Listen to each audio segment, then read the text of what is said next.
15ാമത് കുട്ടികളുടെ വായനോത്സവത്തിന് ഷാർജയിൽ അടുത്ത മാസം തുടക്കമാകും.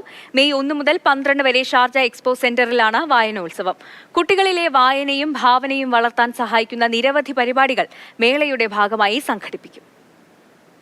UAEയുടെ സാംസ്കാരിക തലസ്ഥാനമായ ഷാർജയിൽ നടക്കുന്ന കുട്ടികളുടെ വായനോത്സവത്തിൽ ഇന്ത്യയിൽ നിന്ന് 8 പ്രസാധകർ പങ്കെടുക്കും. 12 നാൾ നീണ്ടു നിൽക്കുന്ന വായനയുടെ വസന്തോത്സവത്തിന്റെ ഒരുക്കങ്ങൾ പുരോഗമിക്കുകയാണെന്ന് സംഘാടകരായ ഷാർജ ബുക്ക് അതോറിറ്റി അധികൃതർ അറിയിച്ചു. അനിമേഷൻ, കാർട്ടൂൺ മത്സരങ്ങൾ ഉൾപ്പെടെ വിവിധ വിനോദ വിജ്ഞാന പരിപാടികളും വായനോത്സവത്തിന്റെ ഭാഗമായി ഒരുക്കുമെന്ന് Sharjah book authority chairman Ahmed Rakkad Ameri വ്യക്തമാക്കി.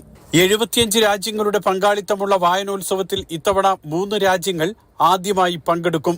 100-ലധികം അറബ് പ്രസാധകരാണ് മേളയിൽ പങ്കെടുക്കുന്നത്. കുട്ടികളിൽ വായനയുടെയും വിജ്ഞാനത്തിന്റെയും പുതിയ ലോകം തുറക്കാൻ കരുത്തു പകർന്നാകും 15ാമത് വായനോത്സവത്തിന് കൊടിയിറങ്ങുക. Mathrubhumi news, Sharjah.